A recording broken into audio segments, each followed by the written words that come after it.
সবাইকে আসসালামু আলাইকুম ও শুভেচ্ছা জানিয়ে শুরু করছি আমাদের আজকের ক্লাস। আজ হচ্ছে 27 এপ্রিল 2026। আজ আমরা আলোচনা করব সাক্ষ্যয়নের রিভিশন ক্লাস। আমাদের 45 থেকে 75 ধারা পর্যন্ত টার্গেটে রাখছি। দেখা যাক এত দূর হয়তো সম্ভব হবে না, আমরা কোন পর্যন্ত আলোচনা করতে পারি। ইতোমধ্যে আমরা রিভিশন দিচ্ছি কোন পর্যন্ত? ইতোমধ্যে আমরা রিভিশন দিছি আমাদের 41 ধারা পর্যন্ত। 42, 43, 44 আপনাদের না পড়লেও চলবে। 45 থেকে আপনারা পড়বেন। কোথা থেকে আপনাদের? 45 থেকে পড়তে হবে। 45 ধারাতে কি আছে এই আগে জিনিসটা বুঝেন যে আপনি কি রিভিশন দিচ্ছেন। 45 ধারায় আপনি যে রিভিশনটা দিচ্ছেন সেটা হচ্ছে বিশেষজ্ঞের অভিমত। এখন বিশেষজ্ঞ বলতে আপনি কি বুঝেন আসলে? বিশেষজ্ঞ মানে আমরা কি বুঝি? আমাদের কিছু বিশেষ বিষয় আছে, বিশেষ বিষয়ে যারা হচ্ছেন অভিজ্ঞ, যাদের মতামতের একটা আলাদা গুরুত্ব আছে, যারা হচ্ছে নিরপেক্ষ মতামত দিয়ে থাকেন, যারা হচ্ছে এই বিষয়ে উচ্চতর ডিগ্রি নেওয়া, এই বিষয়ে যাদের হচ্ছে জ্ঞানকে আদালত কর্তৃক স্বীকৃত দেওয়া, যারা এই বিষয়ে অনেক বেশি দক্ষ, কারিগরি জ্ঞান সম্পন্ন, ক্ষেত্রে কারিগরি জ্ঞান সম্পন্ন, এরকম ব্যক্তিদের বিশেষজ্ঞ বলা হয়। সেক্ষেত্রে আপনার কোনো আইনের উপর বিশেষজ্ঞ হতে পারেন, বিজ্ঞানের ক্ষেত্রে হতে পারেন, ফিজিক্যাল বা ফরেনসিক বিষয়ে হতে পারেন, ডিজিটাল রেকর্ডের ক্ষেত্রে হতে পারেন, বা আমাদের পরে হস্তাক্ষর সম্পর্কে হতে পারেন, হাতের তালু, হাতের ছাপ, পায়ের ছাপ, তারপর আমরা যে যে হচ্ছে যে কারুকলা যে আছে, তারপর আমাদের টাইপরাইটিং, তারপর আমাদের অন্যান্য যে কারিগরি পরিভাষা আছে, এই সকল বিষয়ে অনেকেই আপনাদের পারদর্শী থাকতে পারে। এই সকল ব্যক্তিদের এই সকল ব্যক্তিদের একটা অভিমত মানে মতামত যখন তারা দেন কোনো বিষয়, সেটা আদালত সরাসরি গ্রহ গ্রহণ করে থাকেন। তবে এই গ্রহণই কিন্তু চূড়ান্ত নয়, এটারও কিন্তু যুক্তি খণ্ডন করা যায়। এটারও আপনার যুক্তি খণ্ডন করার সুযোগ থাকে, কারণ অনেক সময় বিশেষজ্ঞদের ভিতরেও গাফলা থাকতে পারে। ঠিক না? যেমন ধরেন আমাদের তনু হত্যাকাণ্ডের যিনি আপনার ফরেনসিক করছিলেন, যেই ডাক্তার, তাকে নাকি এখন খোঁজা হচ্ছে, এরকম যিনি আপনার এই ক্ষেত্রে 2 নম্বরই করছিলেন, যেটা আমরা পত্রপত্রিকায় বা সামাজিক যোগাযোগ মাধ্যমে যেরকমটা দেখতেছি। তো এরকম বিশেষজ্ঞদের ক্ষেত্রেও কিন্তু ঝামেলা হতে পারে। বিশেষজ্ঞের মতামত মানেই সেটা চূড়ান্ত না, কারণ একটা সাক্ষ্যের গ্রহণযোগ্যতা নির্ধারণ কে করবেন? একটা সাক্ষ্যের গ্রহণযোগ্যতা নির্ধারণ করবেন আদালত। অতএব আমাদের কাজ হচ্ছে উপস্থাপন করা, আদালত হচ্ছে সেটার প্রেক্ষিতে আপনার গ্রহণ করে নিয়ে তিনি প্রয়োজনীয় ব্যবস্থা নেবেন বা রায় দিয়ে থাকবেন। তারপর হচ্ছে 45 ক, যে ফিজিক্যাল বা ফরেনসিক প্রমাণের বিষয়ে বিশেষজ্ঞদের অভিমত। তো এখানে বলতেছে যে আদালতের অনুমতি ছাড়া এই যে আমাদের যারা এক্সপার্ট আছে, এক্সপার্ট, তাদেরকে অযথাই যেন আপনার ডাকা না হয়, তাদেরকে যেন অযথাই এখানে সাক্ষী করা না হয়। এই জন্য এখানে বলা হয়েছে যে আপনার তাদেরকে হচ্ছে নিয়োজিত করা হয়েছে মূলত আদালতকে সহায়তা করার জন্য। তাদেরকে নিয়োজিত করা হয়েছে কি জন্য?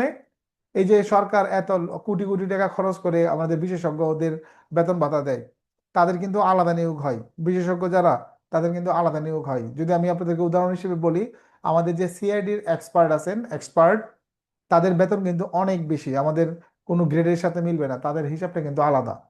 তাদের কিন্তু অন্যভাবে আপনার নিয়োগ করা হয়।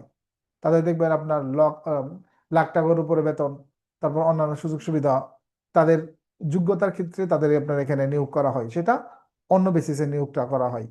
তো এইরকম ব্যক্তি যারা আছে, তাদেরকে আপনার আদালতের অনুমতি ছাড়া আপনার নিয়ে এসে কাঠগড়ায় দাঁড় করানো যাবে না। তাদেরকে আনতে হলে বিশেষ আদালতের অনুমতি নিয়েই আনতে হবে। এবং এই বিশেষজ্ঞদের কাজই হচ্ছে আদালতের কাজে আপনার কি করা?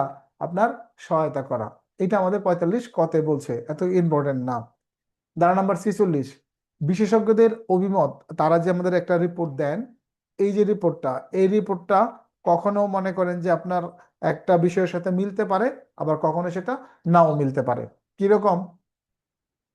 যেমন ধরেন একটা গাজার রিপোর্ট, সেটা যদি আপনার গাজার লেখা মতামত দেন তারা, তাহলে এটা কিন্তু আপনার যারা বাদী পক্ষ মানে রাষ্ট্রপক্ষ, তাদের জন্য কিন্তু এটা প্রাসঙ্গিক হয়ে যাচ্ছেন, তাদের অভিযোগের ক্ষেত্রে এটা ম্যাচিং করতেছে।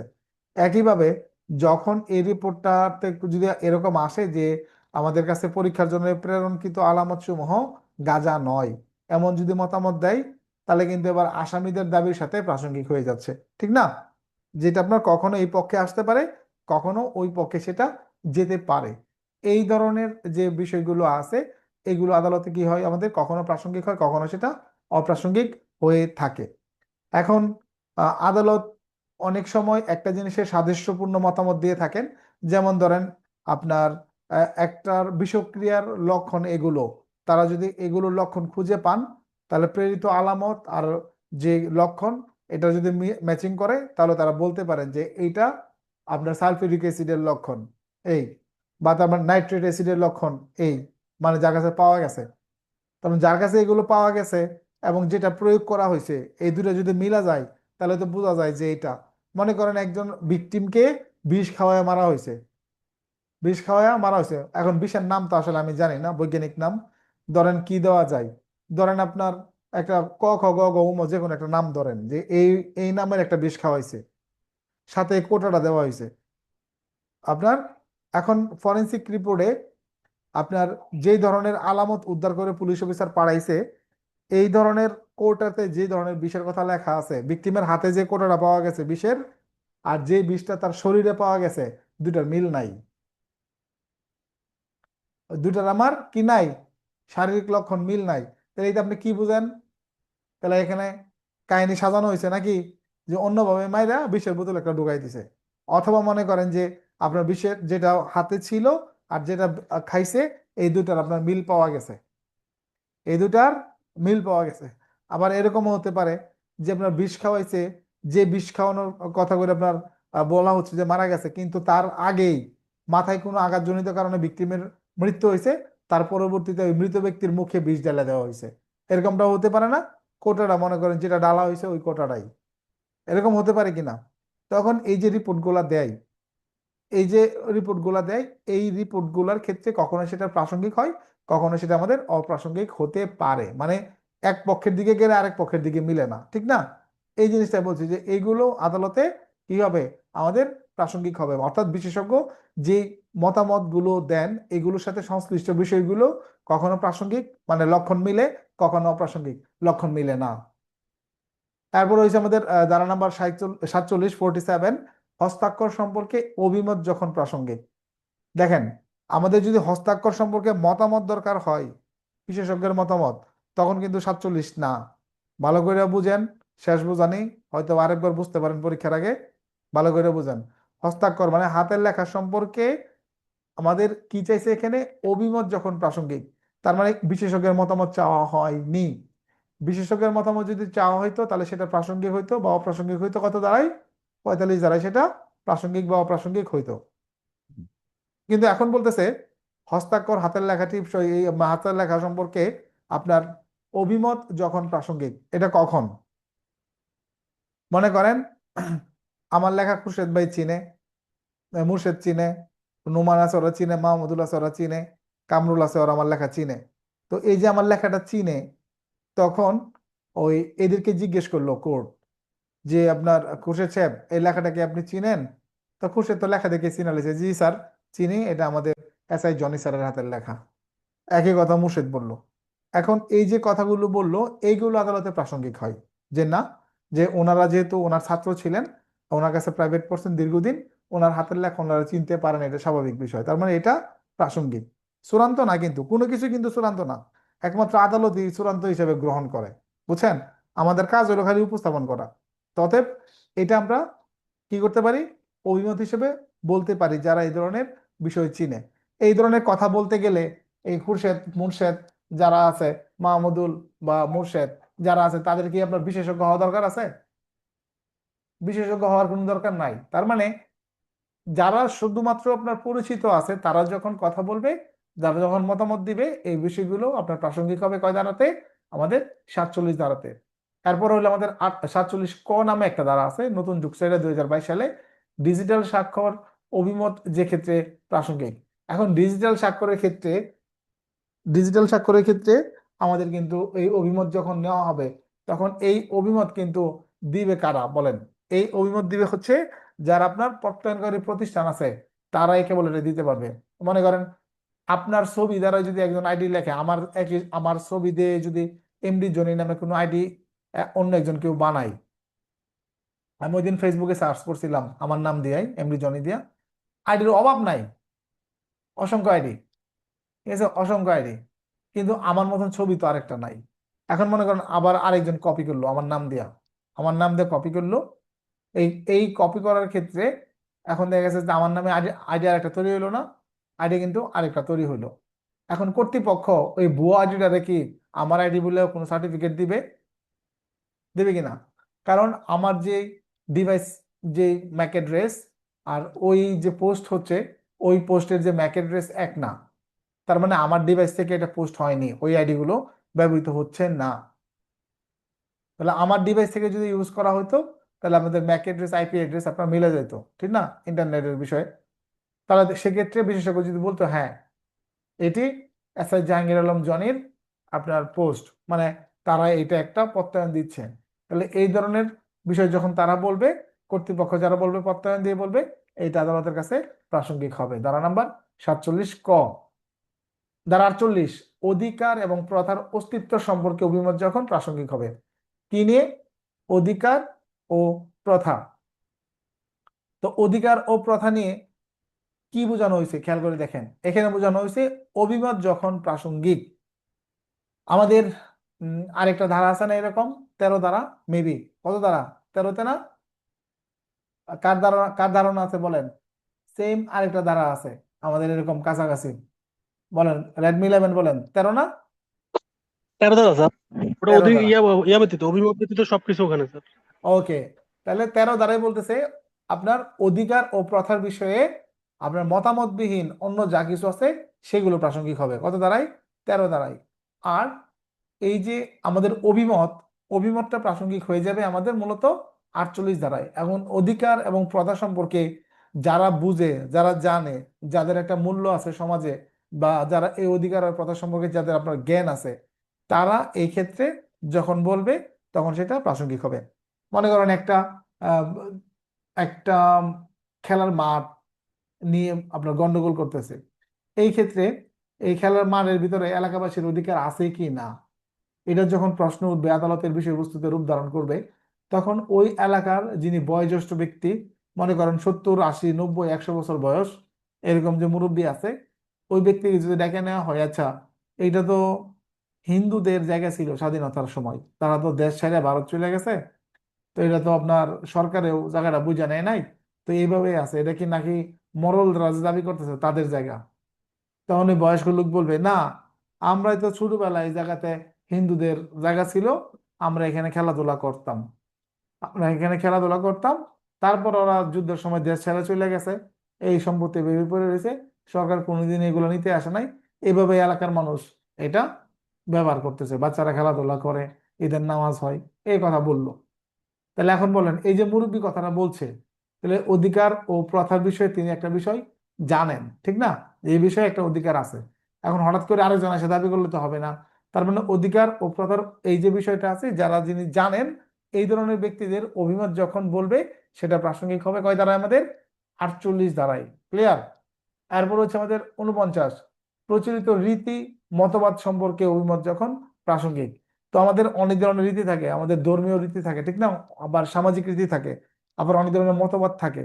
এই যে সামাজিক মতবাদ বা ধর্মীয় মতবাদ থাকে, এইগুলো সম্পর্কে যারা জ্ঞান রাখেন, বুঝেন, তাদের অভিমত আপনার প্রাসঙ্গিক হয়।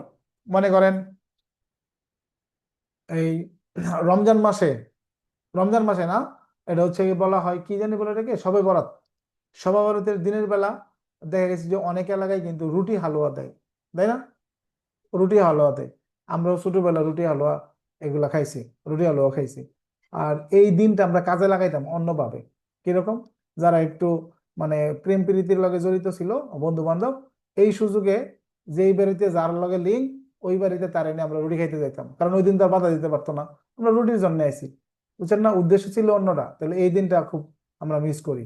তো এই যে উদ্দেশ্যটা এখানে, যে এটা খাওয়ানো যাবে কি না, যদি এখন প্রশ্ন ওঠে, যদি ডক্টর মিজানুর রহমান বা ডক্টর জাকির নায়েক কোনো ধরনের আপনার তারা মতামত দেন, এটা অবশ্যই কি গ্রহণযোগ্য হবে না? কারণ তারা তো এই বিষয়ে মোটামুটি একটা জ্ঞান রাখে, যদি বিশেষজ্ঞ হিসাবে আমি বাদ দিলাম, তবে এই সকল বিষয়ে এইরকম ব্যক্তির মতামত প্রাসঙ্গিক হবে। ধরেন উপজাতিদের অনেক ধরনের রীতি থাকে, থাকে না, অনেক ধরনের রীতি উপজাতিদের, ঠিক না? আপনার যারা সনাতন ধর্মাবলম্বী আছেন, এখানে অনেকে আছেন, আপনি নিজেও জানেন না যে আপনাদের কত ধরনের আপনার এই পূজার সিস্টেম আছে, বা এক এক এক এক গোত্রের এক এক ধরনের সিস্টেম। যারা মুসলমান ধর্মের আছেন, আপনারা জানেন না যে ইবাদত বন্দেগীর কত ধরনের রীতি আছে, প্রচলিত ধর্মীয় রীতি আছে। ঠিক না, আমরা এটা জানি না। যেমন ধরেন বাংলাদেশের ভিতরে যদি আমি ধরি, আপনি দেখবেন ঢাকা শহরের ভিতরে আসরের আজান দিচ্ছে একদিকে, একটা একটা দেখবেন যে সঠিক টাইমে আমরা যেটা দেই এরকম, শিয়াদের আজান দেখবেন অন্য টাইমে দেয়। এরকম অনেকদিন রীতি থাকতে পারে নিজ ধর্মের অনুযায়ী। এরকম কিন্তু ঢাকা শহরে এই আজানগুলো পরিলক্ষিত করা যায়।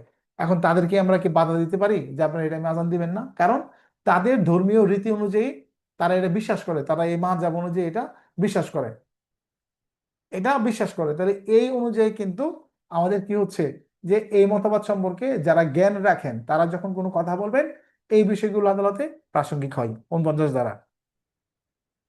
এরপর হচ্ছে 50, আত্মীয়তা সম্পর্কে অভিমত যখন প্রাসঙ্গিক। এটা তো আর বোঝানোর কিছু নাই, আছে যে আমরা দেখা গেছে যে একটা আত্মীয়তা সম্পর্কে যদি ওই পরিবারের একজন স্বীকৃতি দেয়, বয়োজ্যেষ্ঠ ব্যক্তি, সেটা মনে করেন যে বিয়ে করে গোপন রাখছে, বিয়ে করে গোপন রাখছে, হঠাৎ করে মনে করেন যে একজন এসে বলতেছে যে তার এই দুজনের তো বিয়ে হয়েছে, বা ধরেন কোনো আদালতে কোনো ধরনের একটা জিজ্ঞাসিত প্রশ্ন, ওখানে জিজ্ঞেস করলো আপনি আসামির কি হন, বলতেছে আমি আসামির জ্যাঠা হই বা চাচা হই বা আব্বা হই, এরকম যে কোনো একটা কিছু হইলো।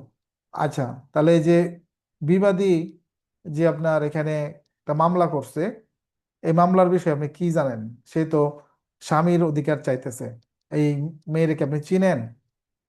বলতেছে যে এটা আসলে কি বলবো, কোলাঙ্গার ছেলে ওই গোপনে বিয়ে করছে, এটা আমি জানতাম, হ্যাঁ জানতাম, কেউ সে বলে নাই, এই এই কাহিনী। এখন পরিবারের কোনো এক লোক যদি এই কথা বলে, আদালত এর স্বীকৃতি মাইনে নেবে না যে এটা, হ্যাঁ, তার মানে যে লোকটা পরিবারের একটা সম্পর্কের কথা জানে এবং যখন বলে, এটা কি হয়, আপনার প্রাসঙ্গিক হয়, চূড়ান্ত না কিন্তু, চূড়ান্ত না। এখন যদি এই ছেলে দাঁড়ায় বলে স্যার আমার চাচা মিথ্যা কথা বলতেছে, আমি যদি বিয়ে করে থাকি তাহলে আমার কাবিননামা দেখাক, কিংবা কোন হুজুরে আমার বিয়ে করাইছে, এই হুজুরকে নিয়ে আসেন। এন্ড হুজুর যদি বলে, এই আত্মীয়তা হতে হবে, ব্লাড কানেকশনের ভিতরে হতে হবে, এই পরিবারের পরিচিত এরকম যারা আছে, যদি তারা এই ধরনের কোনো সম্পর্ক বলে, আত্মীয়তা সম্পর্কে বলে, হ্যাঁ, ওই যে বিয়ে করেছে যে কাজী হুজুর, ওনারা যদি কোনো মতামত বা অভিমত দেন, এই বিষয়গুলো আদালতে প্রাসঙ্গিক হবে কয় ধারায়? 50 ধারায়। পরে হচ্ছে ধারা 51, যেখানে বলা আছে আমাদের মতামতের হেতু যখন প্রাসঙ্গিক।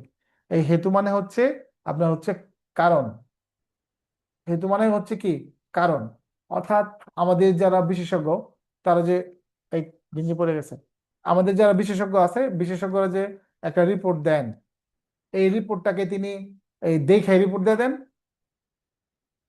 আপনি মনে করেন ইয়াবা ট্যাবলেট পাঠাইলেন, এবার ট্যাবলেট পাঠানোর পর এর এক নজর দেখে কি তারা মতামত দেয়া দেন, নাকি এটা তারা ভাঙেন, বিভিন্ন ধরনের কেমিক্যাল এটার উপরে প্রয়োগ করেন, ওইটার প্রেক্ষিতে কি ধরনের আপনার প্রতিক্রিয়া সৃষ্টি হয়, এটার ভিতরে কি কি ধরনের উপাদান পাওয়া যায়, ঠিক না, এইগুলো পরীক্ষা নিরীক্ষা করে তারপরে তো তারপর তারা একটা বলেন যে এটা প্রেরিত যে ট্যাবলেট এটা এমফিটামিন যুক্ত, একটা কথা লিখে দেন। এর মানে আমরা বুঝে নেই যে এটা কি আমাদের ইয়াবা ট্যাবলেট।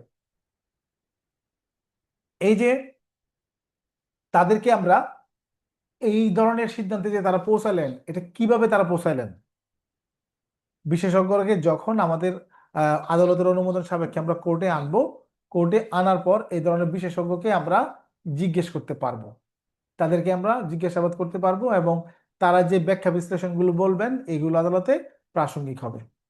তারা আমার এই প্রক্রিয়ার মাধ্যমে তিনি পৌঁছাইছেন এবং তিনি সিদ্ধান্ত নিয়েছেন যে এটা একটা এমভিটামিন যুক্ত ট্যাবলেট। তিনি এই ধরনের মতামত পৌঁছানোর ক্ষেত্রে তিনি পরীক্ষা করে বলতে পারেন যে এটাকে যখন গবেষণা করা হয়েছে, আপনার লিটমাস পেপারকে নীল করছে, নীল লাল করছে, এরকম যে আমরা যে ছোটবেলা পড়ছিলাম সায়েন্সে, এরকম আছে না, লিটমাস পেপার না কি বলে, যে আপনার এটা ক্ষারের উপস্থিতিতে হয়, আপনার লাল হয়, সাদা হয়, ভুলে গেছি, যে এরকম যে বিষয়টা আছে, এরকম তারা গবেষণা করেন। তখন তারা দেখাইতে পারেন যে এই ধরনের পরীক্ষা করে আমরা এটাকে কি বলছি, একটা রিপোর্ট দিছি যে এটা হলো একটা কি, একটা এমফিটামিন যুক্ত ট্যাবলেট। এই যে তাদের পরীক্ষা পর্যন্ত যা মতামত পর্যন্ত যাওয়ার যে ধাপগুলো আছে, এইগুলোর ক্ষেত্রে তাদেরকে জিজ্ঞাসাবাদ করা যাবে, অবশ্যই কিন্তু আদালতের অনুমোদন সাপেক্ষে। তারপর তারা এই বিষয়গুলো বিশ্লেষণ করতে পারবেন। অতএব এই বিশ্লেষণগুলো যখন প্রাসঙ্গিক হবে, রিপোর্ট অটোমেটিক প্রাসঙ্গিক হয়ে যাবে। এরপর হচ্ছে আমাদের 52 ধারা। এখন আমরা চলে আসলাম চরিত্র সম্পর্কে। 52, 53, 54, 55, এই তিনটাই এই চারটাই হচ্ছে আমাদের চরিত্র নিয়ে আপনার প্রাসঙ্গিক অপ্রাসঙ্গিকতা।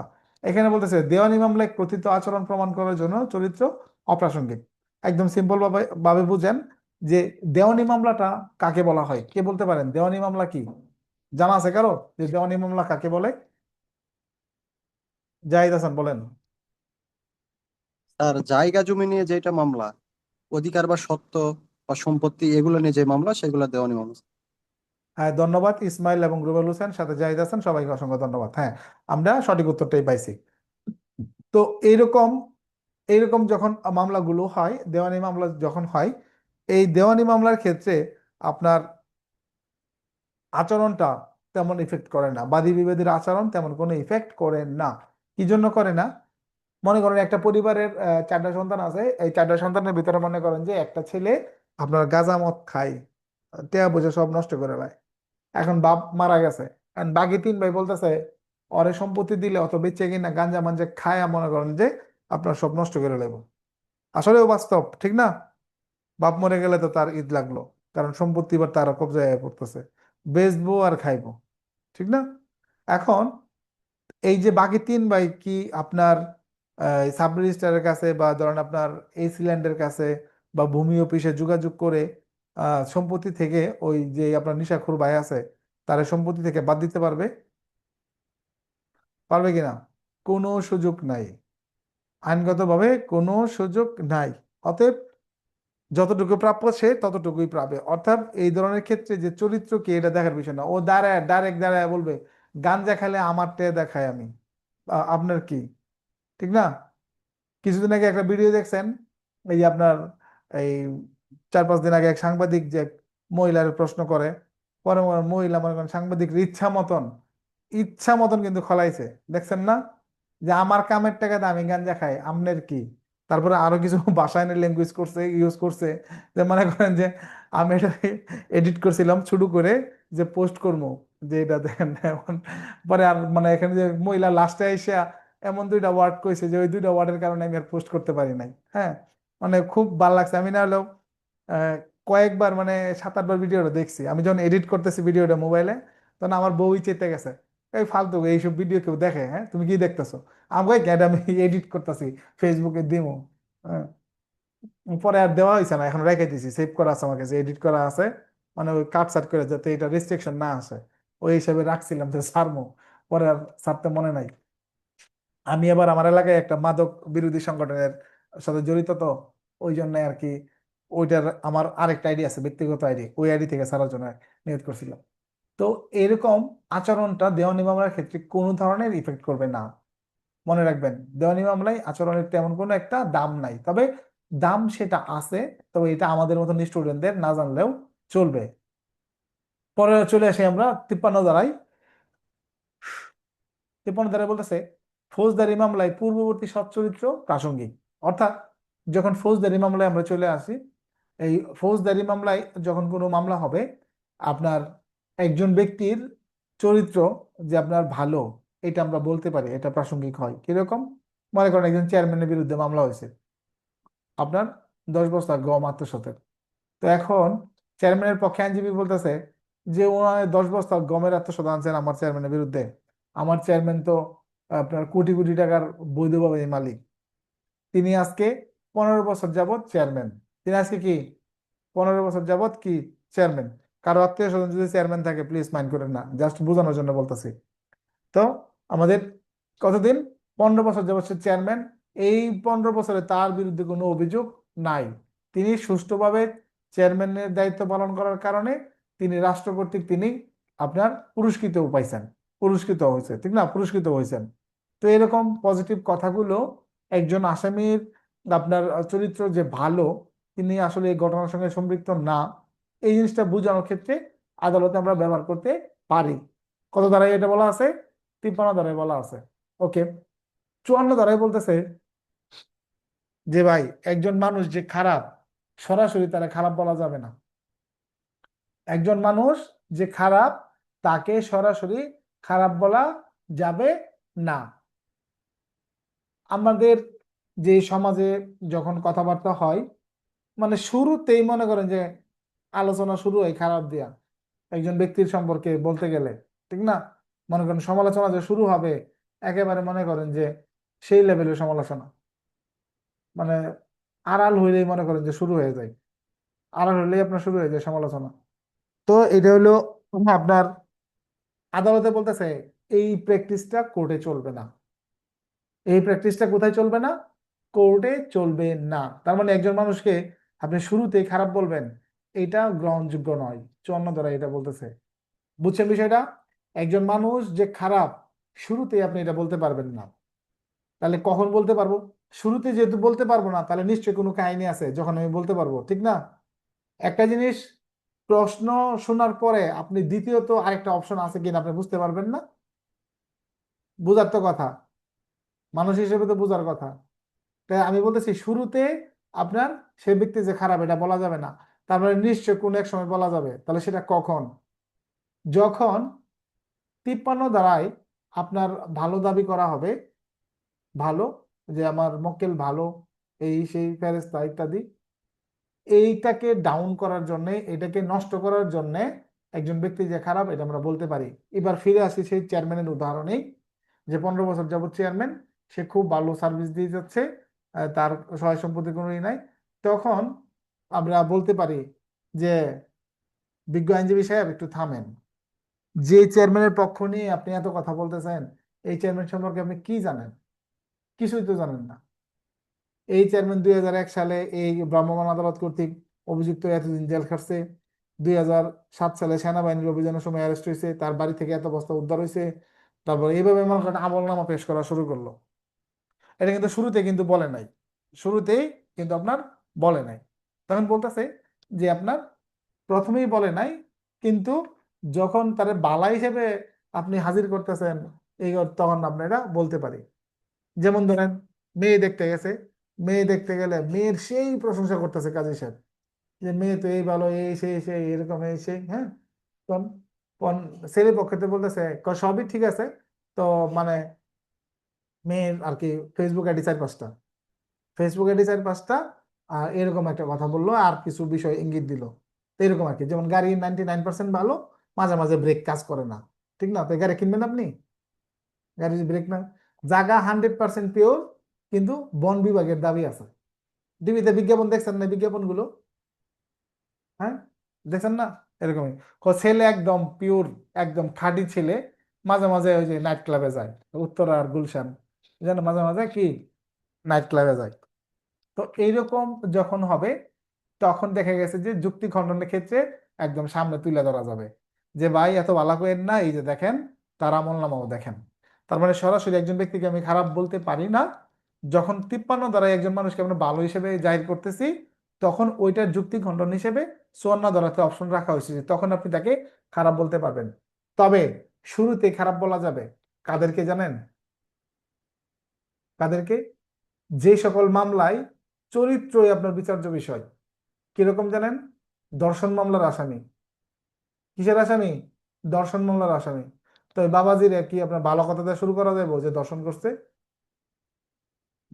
তাকে শুরুতে বলা যাবে না যে লম্পট, এই সেই খারাপ ইত্যাদি, দর্শনকারী, এরকম নির্যাতনকারী, বলা যাবে না শুরুতে? নাকি তখন বাধা দিব, এই মেয়ে আমার মক্কেলটা খারাপ বলেন কেন? আচ্ছা, মনে করেন চুরি মামলা, ডাকাতি মামলা, এই সকল মামলার ক্ষেত্রে যখন কোনো ব্যক্তিকে আপনার শুরুতে বলা হবে, চুরির মামলায় যদি চুরির চুর বলে, ডাকাতি মামলায় যদি ডাকাতের ডাকাত বলে, তাহলে কি এখানে কোনো কিছু বলা হইলো? খারাপ কিছু বলা হইলো? খারাপ কিছু বলা হইলো না।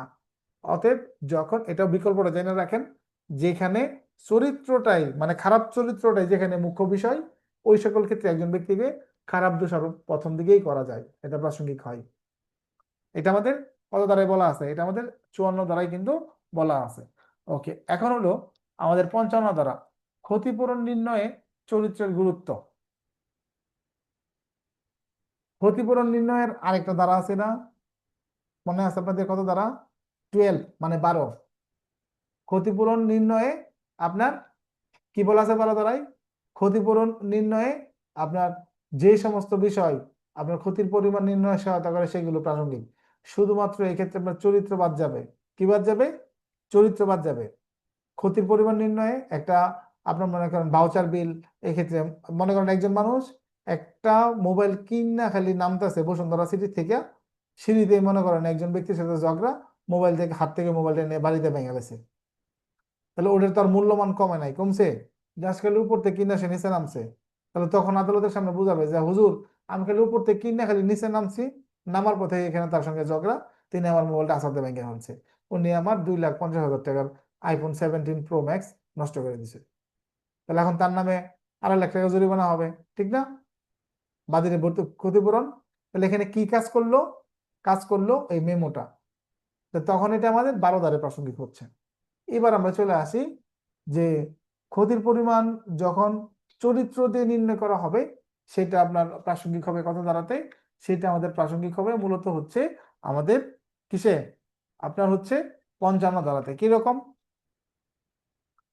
মনে করেন এই কি দিয়ে বলি, ধরেন আপনার বসুন্ধরা গ্রুপের চেয়ারম্যান আর মনে করেন আমারের কথাই কন, দুজনের মনে করেন যে আর্থিক অবস্থা কি এক, এক কিনা? এক না। তো দুজনের এক না। তো এখন মনে করেন কোনো ব্যক্তি যদি তার মানিজ্যত নিয়ে টান দেয়, কোনোভাবে তার ব্যবসা প্রতিষ্ঠানে ক্ষতি করে, তাহলে সেই ক্ষেত্রে তিনি যদি আপনার 100 কোটি টাকা আপনার চায় ক্ষতিপূরণ, এটা তার জন্য এটা প্রাসঙ্গিক, ঠিক না? তার জন্য এটা প্রাসঙ্গিক। এখন ওনার দেখা দেখি যদি আমিও মনে করেন যে চাইলাম যে আমার 20 কোটি টাকা ক্ষতিপূরণ হয়েছে, ক্ষতি ক্ষতি ক্ষতি হয়েছে, আমাকে ক্ষতিপূরণ দেন, তাহলে এখন কি হবে? হইলো? হইলো না। এই জন্য বোঝানো হয়েছে যে ক্ষতির পরিমাণ যখন নির্ণয় করা হবে, কখনো কখনো আপনার চরিত্র ইফেক্ট করে। চরিত্র বলতে এখানে শুধুমাত্র একজন মানুষ, ভালো চরিত্র বলতে আমরা কি বুঝি আসলে সামাজিক ভাবে? আমরা কি বুঝি যে এই লোকটার, ছেলেদের ক্ষেত্রে আমরা বুঝি কি, যারা কোনো মেয়েরই নিশা নাই, মেয়েদের পিছন ঘুরে না, খুব মাওলানা টাইপের লোক। আর মেয়েদের ক্ষেত্রে আমরা বুঝি যে মেয়েটার চরিত্র ভালো, মেয়েটা মানে সাংসারিক, মেয়েটার কোনো দুর্নাম নাই, কোনো প্রেম প্রীতি নাই, আমরা মূলত এটা বুঝি না। আর আইনে কিন্তু চরিত্র অন্য জিনিস বোঝানো হয়েছে, একজন মানুষের আর্থিক অবস্থান, তারপরে যে নৈতিকতা, তারপরে হচ্ছে তার আপনার দেশপ্রেম, তারপর হচ্ছে আমাদের যা কিছু আছে সবকিছু মিলিয়ে যে ফাংশনটা, এটাকে বলা হয় মূলত কি? চরিত্র। তো এই যে চরিত্রটা, এটা ক্ষতির পরিমাণে নির্ণয়ের ক্ষেত্রে প্রাসঙ্গিক হয় আপনার 55-তে এই জিনিসটা বলতেছে। যেমন ধরেন আপনার এই সহবাদীর ক্ষেত্রে কিন্তু আবার এটা কাজ করবে না।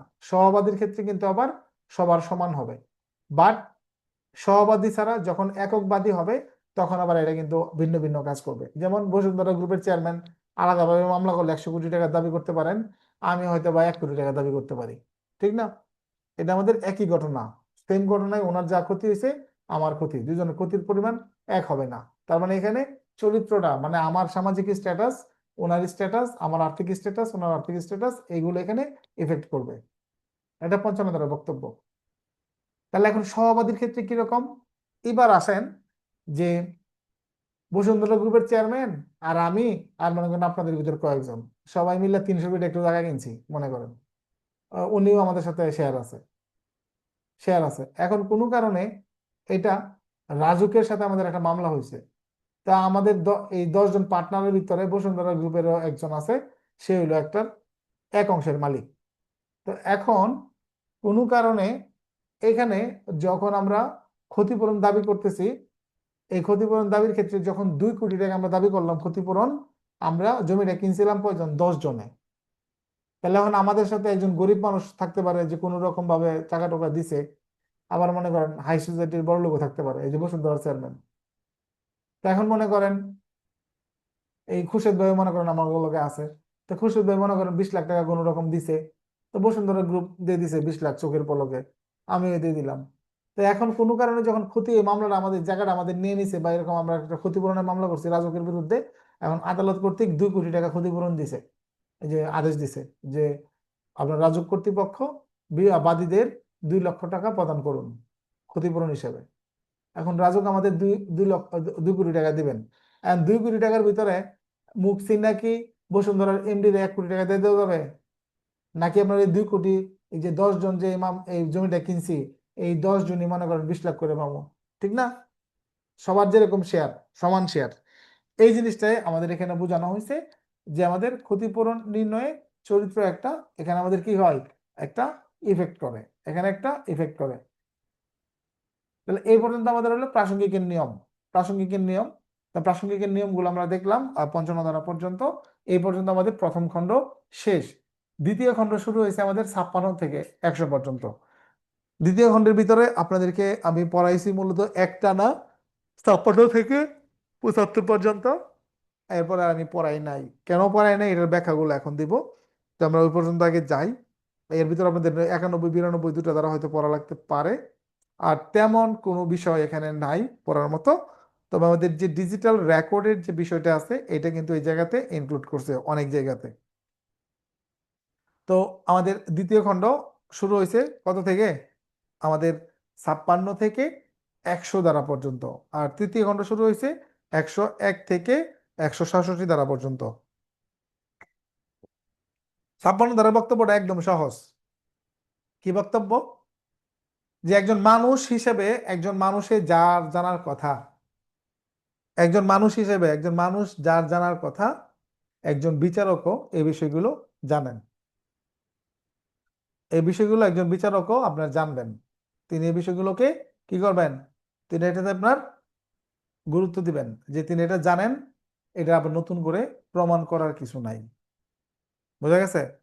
একজন মনে করেন সূর্য কোন দিকে ওঠে? পশ্চিম দিকে না পূর্ব দিকে? পূর্ব দিকে। তো এটা আপনি জানেন, আমি জানি।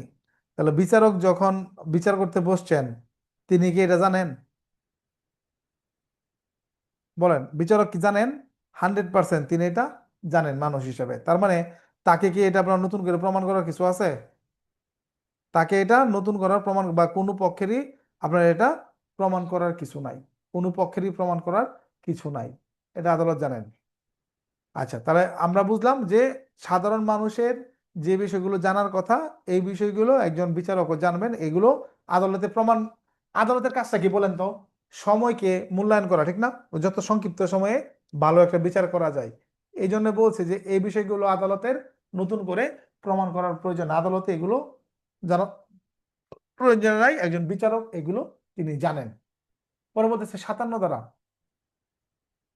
যে একজন বিচারককে বিচারিক কার্যক্রম দায়িত্ব পালনের ক্ষেত্রে কিছু বিষয় আছে তিনি এগুলো জানবেন। এগুলো তিনি কি জানবেন? তার দায়িত্ব ও কর্তব্য জানা। যদি তিনি জেনে না থাকেন, ভালো করে শুনেন, যদি তিনি জেনে না থাকেন তাহলে তিনি অবশ্যই সেগুলো জেনে নিবেন। বুঝেন কি কইছি? তার মানে তিনি সেটা জানবেন, তিনি সেটা জানবেন। যদি জানার না থাকে তিনি সেটা অবশ্যই জেনে নিবেন। এই জন্য তিনি মনে করেন যে আপনার যে ধরনের সহায়তা নেওয়া দরকার, আমাদের মনে করেন কি আছে ইতিহাস থেকে, তারপর আমাদের সাহিত্য, বিজ্ঞান, শিল্পকলা, তারপর আদালতের যে উপযুক্ত রেফারেন্স থাকে, ডিএলআর টিএলআর আছে, এইগুলো থেকে তিনি সেগুলো আপনার জানবেন। এই সাধারণত রায় দেখবেন একটা লিস্ট দেওয়া আছে আপনাদেরকে, আমি দিছি পিডিএফ এ, আজকে দিছি। আপনার 11 ধরনের সিস্টেম এখানে বলা আছে যে এগুলোর ক্ষেত্রে তিনি জেনে নিবেন। তারপর হচ্ছে আমাদের 58 দ্বারা, স্বীকৃত বিষয় প্রমাণ করার কোনো প্রয়োজন নেই। এখানেও কিন্তু আবার সময়কে আপনার এখানে সংকোচন করছে যে আমার দ্রুত আমার এখানে কাজ করে যেতে হবে। যে বিষয়টা অলরেডি যে বিষয়টা অলরেডি আমাদের কি হয়েছে, স্বীকৃত হয়ে গেছে, মানে মেনে নেওয়া হয়েছে। যে বিষয়টা অলরেডি আপনার মেনে নেওয়া হয়েছে, সেই বিষয়টা প্রমাণ করার কোনো প্রয়োজন নাই। একজন মানুষ যদি আপনার খুনের কথা স্বীকার করে, ভিকটিম উদ্ধার হয়, আলামত উদ্ধার হয়, সেক্ষেত্রে সাক্ষ্য গ্রহণ দরকার আছে? দরকার আছে কিনা? একদম ক্লিয়ার। তার মানে এই জিনিসটা একদম স্বীকৃত, এটা প্রমাণ করার কিছু নাই। আমরা প্রায়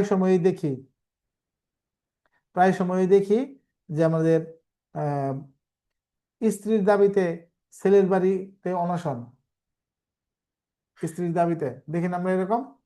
আবার পুলিশ অফিসেও মাঝে মাঝে আয়সা আয়সা কেউ খুঁজে, স্পেশাল এনে আয়সা যে পুলিশ পরিচয় দিয়ে প্রেম করছে, ঠিক না? আবার কনস্টেবল আবার অফিসার পরিচয় দিয়ে প্রেম করছে, ছবি সব নিয়ে আইছে, ঠিক না? এরকমও কিন্তু হয়। আচ্ছা, তাহলে এই পর্যন্তই থাক, 58 পর্যন্তই থাক। 58 পর্যন্ত একটা মিল থাকে, কালকে আমরা ওই পর্যন্ত যাব। তাহলে কম কিন্তু না, 45 থেকে 58 একেবারে কম না কিন্তু। 45, 45 ক, 46, 47, 47 ক, 48, 49, 50, 51, 52, 53, 54, 55, 56, 57, 58, 16টা দ্বারা, 16টা দ্বারা আপনারা ভালো করে রিভিশন দিবেন। ঠিক আছে?